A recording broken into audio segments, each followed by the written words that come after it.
dood cilmiyeedkan uu soo qabanqaabiyey maamulka jaamacadda Joobkey ayaa waxaa looga hadlayay doorka ardayda wax ka barata jaamacadaha dalka gaar ahaan dhalinyarada Soomaaliyeed ay ugu qayb qaadan karaan horumarka iyo dib u dhiska dalka.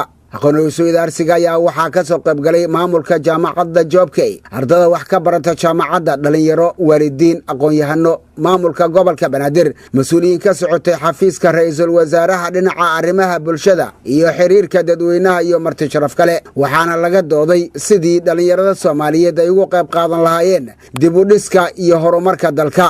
qaar ka mid ah dhalinyarada ka hadashay goobta ayaa tilmaamay in dhalinyarada Soomaaliyeed ay ku leeyihiin door muuqda ka qayb qaadashada horumarka iyo dib u dhiska dalka, iyagoona soo jeediyey talooyin wax ku oola.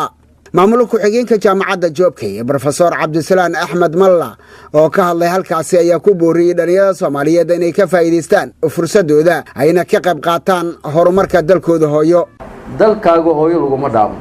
dhalinyaroy waxaa la idinka rabaa inaad u soo jeesataan dalkiinna inaad dhistaan. waxaadna ku dhisi kartaan aqoonta. jahli wax laguma dhisi karo, aqoon baa wax lagu dhisa. alcilmu nuurun waljahlu dulaam. jahligu waa mugdi. gudoomiyaha dhalinyarada gobolka Banaadir Cabdikaafi Maxamuud Makaraan ayaa kula dardaarmay dhalinyarada gobolka Banaadir inay ka qayb qaataan horumarka iyo dib u dhiska dalka. runtii dood wadaagan quruxda badan ee dood cilmiyeedkan aad ay u dhiirigelinaya hadaan dhalinyarada gobolka Banaadir. waxaan aaminsanahay dhalinyarada inay wax dhisi karaan, waxna dumi karaan. dalkan wuxuu soo maray marxalado fara badan, 25 sano oo burbur ayaa soo maray.